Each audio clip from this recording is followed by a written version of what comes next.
What if one photo could power everything for a social media post? A wide video thumbnail, a vertical story, without having to edit multiple versions separately. My name is Rob de Winter, Adobe instructor, designer and author from the Netherlands.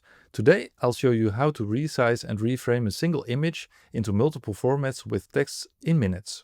We'll use Photoshop's AI to do the heavy lifting, and you'll see how modern Photoshop workflows help you move faster, giving you more time to be creative.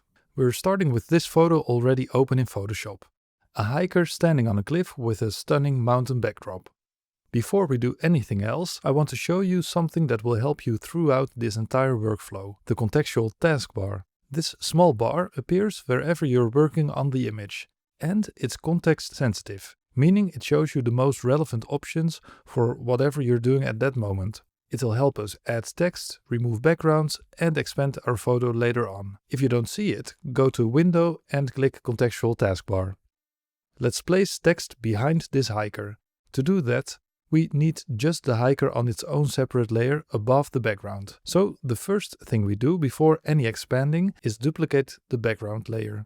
In the Layers panel, right-click the background layer and choose Duplicate Layer. Or use my personal favorite shortcut, Command-J on macOS or Ctrl-J on Windows. With the duplicate layer selected, click Remove Background in the contextual taskbar. Photoshop will automatically detect the main subject, the hiker, and cut him out. It looks like nothing changed because the layers are stacked on top of each other. Turn off the background layer for a second and you'll see the hiker is now isolated perfectly. Turn the background layer back on. Now we're ready to work on the framing. Instead of using a new image for each format, you can fill in content with Generative Expand. Click on the background layer first, because we want the generated content to land there and not on top of our subject. Select the crop tool. In the contextual taskbar, set the ratio to 16:9. The crop overlay will snap to those proportions. Drag the crop handles to expand the canvas. You're now adding space on the right and the left and see empty areas appear. In the contextual taskbar, click Generative Expand. There's no need to add a prompt, so just click Generate.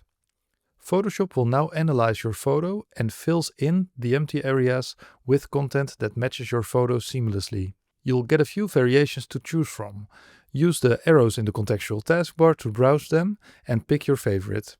In this case, I think all three variations look quite similar, so I'm choosing the first one. Now we'll add text and drag it behind the hiker. Click on the top layer, the isolated hiker, to select it. This ensures our text layer will be created directly above it, and that makes it easier to edit it.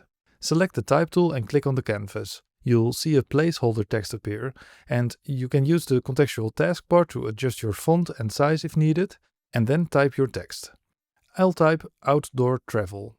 Switch to the Move tool, reposition your text so it overlaps the hiker partially. And then in the Layers panel, drag the text layer below the hiker layer. Really cool, isn't it? If you want to use this version, you can save it now using your preferred saving method. Now let's say you also need a vertical version for social media. To easily do this, select the crop tool again.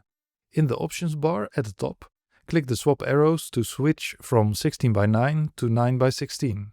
Drag the handles outward to expand the canvas. Again, Photoshop shows empty areas. Click Generative Expand and then Generate.